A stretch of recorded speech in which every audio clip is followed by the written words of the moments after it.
ਅਗਲੀ ਖਬਰ ਵੱਲ ਚਲੀਏ। ਜਿਹੜਾ ਇੱਕ ਫੋਰਨ ਇੰਟੈਲੀਜੈਂਸ ਸਰਵੇਲੈਂਸ ਜਿਹੜਾ ਫੀਸਾ ਐਕਟ ਹੈਗਾ ਆ, ਇਹ ਕਾਫੀ ਕੰਟਰੋਵਰਸ਼ੀਅਲ ਹੈਗਾ, ਜਿਹਦੇ ਤਹਿਤ ਸੈਕਸ਼ਨ 702 ਹੈਗਾ, ਜੋ ਫੋਰਨ ਇੰਟੈਲੀਜੈਂਸ ਸਰਵੇਲੈਂਸ ਜੋ ਕਰ ਸਕਦੇ ਹੈਗੇ ਆ ਗਵਰਨਮੈਂਟ, ਉਸ ਨੂੰ ਲੈ ਕੇ ਰਿਪਬਲਿਕਨ ਕਈ ਐਗਰੀ ਨਹੀਂ ਕਰ ਰਹੇ ਹੈਗੇ। ਸੋ ਉਹ ਐਕਸਪਾਇਰ ਹੋ ਰਿਹਾ ਸੀ, ਉਸ ਨੂੰ 2 ਹਫ਼ਤਿਆਂ ਦੇ ਲਈ ਜਿਹੜਾ ਆ ਐਕਸਟੈਂਡ ਕੀਤਾ ਗਿਆ ਹੈਗਾ। ਸੋ ਇਹ ਕਾਫੀ ਵੱਡਾ ਸੈਟਬੈਕ ਆ ਹਾਊਸ ਸਪੀਕਰ ਮਾਈਕ ਜੌਨਸਨ ਦੇ ਲਈ, ਜੋ ਕਿ ਰਿਪਬਲਿਕਨ ਲੂਜ਼ੀਆਨਾ ਤੋਂ ਹੈਗੇ ਆ, ਤੇ ਵਾਈਟ ਹਾਊਸ ਦੇ ਲਈ, ਕਿਉਂਕਿ ਦੋਨਾਂ ਨੇ ਬਹੁਤ ਜ਼ਿਆਦਾ ਪੁਸ਼ ਕੀਤਾ ਸੀ ਵੀ ਇਹ ਜਿਹੜੀ ਆ ਲੌਂਗ ਟਰਮ ਐਕਸਟੈਂਸ਼ਨ ਇਸ ਦੀ ਕੀਤੀ ਜਾਵੇ।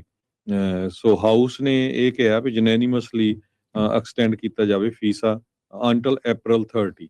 ਤੇ ਉਹ ਤੋਂ ਬਾਅਦ ਕਿਉਂਕਿ ਕੁਝ ਰਿਪਬਲਿਕਨ ਜਿਹੜੇ ਆ ਉਹ ਬਲੌਕ ਕਰ ਰਹੇ ਸੀ ਵੀ ਜੋ ਟਰੰਪ ਐਡਮਿਨਿਸਟ੍ਰੇਸ਼ਨ ਆ ਉਹ 5 ਸਾਲਾਂ ਲਈ ਜਾਂ 18 ਮਹੀਨੇ ਦੇ ਲਈ ਐਕਸਟੈਂਡ ਕਰਨ ਦੀ ਕੋਸ਼ਿਸ਼ ਕਰ ਰਿਹਾ ਹੈਗਾ ਆ। ਸੋ ਸ਼ਾਰਟ ਟਰਮ ਪੈਚ ਇਹੀ ਕੀਤਾ ਗਿਆ ਵੀ 2 ਹਫ਼ਤਿਆਂ ਦੇ ਲਈ ਇਸ ਨੂੰ ਜਿਹੜਾ ਐਕਸਟੈਂਡ ਕੀਤਾ ਜਾਵੇ, ਤੇ ਨਾਲ ਦੀ ਨਾਲ ਜਿਹੜੀ ਨੈਗੋਸੀਏਸ਼ਨਸ ਆ ਉਹ ਚੱਲ ਰਹੀਆਂ ਹੈਗੀਆਂ। ਇਹ ਕਾਫੀ ਕੰਟਰੋਵਰਸ਼ੀਅਲ ਜਿਹੜਾ ਐਕਟ ਹੈਗਾ।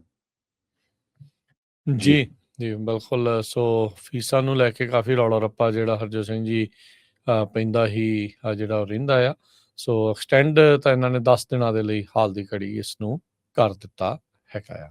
ਅਗਲੀ ਖਬਰ ਵੱਲ ਚਲੀਏ। ਜਿਹੜਾ ਇੱਕ ਫੋਰਨ ਇੰਟੈਲੀਜੈਂਸ ਸਰਵੇਲੈਂਸ ਜਿਹੜਾ ਫੀਸਾ ਐਕਟ ਹੈਗਾ ਆ, ਇਹ ਕਾਫੀ ਕੰਟਰੋਵਰਸ਼ੀਅਲ ਹੈਗਾ, ਜਿਹਦੇ ਤਹਿਤ ਸੈਕਸ਼ਨ 702 ਹੈਗਾ, ਜੋ ਫੋਰਨ ਇੰਟੈਲੀਜੈਂਸ ਸਰਵੇਲੈਂਸ ਜੋ ਕਰ ਸਕਦੇ ਹੈਗੇ ਆ ਗਵਰਨਮੈਂਟ, ਉਸ ਨੂੰ ਲੈ ਕੇ ਰਿਪਬਲਿਕਨ ਕਈ ਐਗਰੀ ਨਹੀਂ ਕਰ ਰਹੇ ਹੈਗੇ। ਸੋ ਉਹ ਐਕਸਪਾਇਰ ਹੋ ਰਿਹਾ ਸੀ, ਉਸ ਨੂੰ 2 ਹਫ਼ਤਿਆਂ ਦੇ ਲਈ ਜਿਹੜਾ ਆ ਐਕਸਟੈਂਡ ਕੀਤਾ ਗਿਆ ਹੈਗਾ। ਸੋ ਇਹ ਕਾਫੀ ਵੱਡਾ ਸੈਟਬੈਕ ਆ ਹਾਊਸ ਸਪੀਕਰ ਮਾਈਕ ਜੌਨਸਨ ਦੇ ਲਈ, ਜੋ ਕਿ ਰਿਪਬਲਿਕਨ ਲੂਜ਼ੀਆਨਾ ਤੋਂ ਹੈਗੇ ਆ, ਤੇ ਵਾਈਟ ਹਾਊਸ ਦੇ ਲਈ, ਕਿਉਂਕਿ ਦੋਨਾਂ ਨੇ ਬਹੁਤ ਜ਼ਿਆਦਾ ਪੁਸ਼ ਕੀਤਾ ਸੀ ਵੀ ਇਹ ਜਿਹੜੀ ਆ ਲੌਂਗ ਟਰਮ ਐਕਸਟੈਂਸ਼ਨ ਇਸ ਦੀ ਕੀਤੀ ਜਾਵੇ।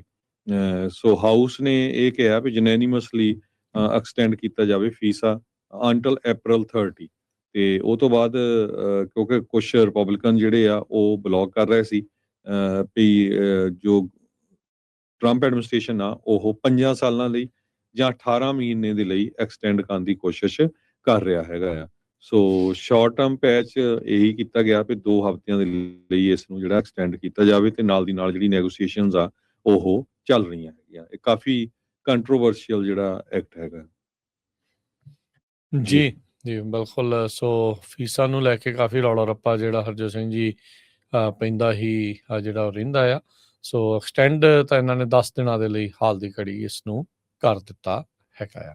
ਅਗਲੀ ਖਬਰ ਵੱਲ ਚਲੀਏ। ਜਿਹੜਾ ਇੱਕ ਫੋਰਨ ਇੰਟੈਲੀਜੈਂਸ ਸਰਵੇਲੈਂਸ ਜਿਹੜਾ ਫੀਸਾ ਐਕਟ ਹੈਗਾ ਆ, ਇਹ ਕਾਫੀ ਕੰਟਰੋਵਰਸ਼ੀਅਲ ਹੈਗਾ, ਜਿਹਦੇ ਤਹਿਤ ਸੈਕਸ਼ਨ 702 ਹੈਗਾ, ਜੋ ਫੋਰਨ ਇੰਟੈਲੀਜੈਂਸ ਸਰਵੇਲੈਂਸ ਜੋ ਕਰ ਸਕਦੇ ਹੈਗੇ ਆ ਗਵਰਨਮੈਂਟ, ਉਸ ਨੂੰ ਲੈ ਕੇ ਰਿਪਬਲਿਕਨ ਕਈ ਐਗਰੀ ਨਹੀਂ ਕਰ ਰਹੇ ਹੈਗੇ। ਸੋ ਉਹ ਐਕਸਪਾਇਰ ਹੋ ਰਿਹਾ ਸੀ, ਉਸ ਨੂੰ 2 ਹਫ਼ਤਿਆਂ ਦੇ ਲਈ ਜਿਹੜਾ ਆ ਐਕਸਟੈਂਡ ਕੀਤਾ ਗਿਆ ਹੈਗਾ। ਸੋ ਇਹ ਕਾਫੀ ਵੱਡਾ ਸੈਟਬੈਕ ਆ ਹਾਊਸ ਸਪੀਕਰ ਮਾਈਕ ਜੌਨਸਨ ਦੇ ਲਈ, ਜੋ ਕਿ ਰਿਪਬਲਿਕਨ ਲੂਜ਼ੀਆਨਾ ਤੋਂ ਹੈਗੇ ਆ, ਤੇ ਵਾਈਟ ਹਾਊਸ ਦੇ ਲਈ, ਕਿਉਂਕਿ ਦੋਨਾਂ ਨੇ ਬਹੁਤ ਜ਼ਿਆਦਾ ਪੁਸ਼ ਕੀਤਾ ਸੀ ਵੀ ਇਹ ਜਿਹੜੀ ਆ ਲੌਂਗ ਟਰਮ ਐਕਸਟੈਂਸ਼ਨ ਇਸ ਦੀ ਕੀਤੀ ਜਾਵੇ। ਸੋ ਹਾਊਸ ਨੇ ਇਹ ਕਿਹਾ ਵੀ ਜਨੈਨੀਮਸਲੀ ਐਕਸਟੈਂਡ ਕੀਤਾ ਜਾਵੇ ਫੀਸਾ ਅੰਟਲ April 30। ਤੇ ਉਹ ਤੋਂ ਬਾਅਦ ਕਿਉਂਕਿ ਕੁਝ ਰਿਪਬਲਿਕਨ ਜਿਹੜੇ ਆ ਉਹ ਬਲੌਕ ਕਰ ਰਹੇ ਸੀ ਵੀ ਜੋ ਟਰੰਪ ਐਡਮਿਨਿਸਟ੍ਰੇਸ਼ਨ ਆ ਉਹ 5 ਸਾਲਾਂ ਲਈ ਜਾਂ 18 ਮਹੀਨੇ ਦੇ ਲਈ ਐਕਸਟੈਂਡ ਕਰਨ ਦੀ ਕੋਸ਼ਿਸ਼ ਕਰ ਰਿਹਾ ਹੈਗਾ ਆ।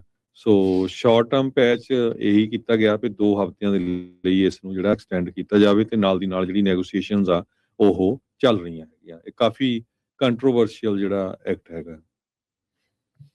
ਜੀ ਜੀ ਬਿਲਕੁਲ। ਸੋ ਫੀਸਾਂ ਨੂੰ ਲੈ ਕੇ ਕਾਫੀ ਰੌਲਾ ਰੱਪਾ ਜਿਹੜਾ ਹਰਜੋਤ ਸਿੰਘ ਜੀ ਪੈਂਦਾ ਹੀ ਜਿਹੜਾ ਉਹ ਰਹਿੰਦਾ ਆ। ਸੋ ਐਕਸਟੈਂਡ ਤਾਂ ਇਹਨਾਂ ਨੇ 10 ਦਿਨਾਂ ਦੇ ਲਈ ਹਾਲ ਦੀ ਘੜੀ ਇਸ ਨੂੰ ਕਰ ਦਿੱਤਾ ਹੈਗਾ ਆ।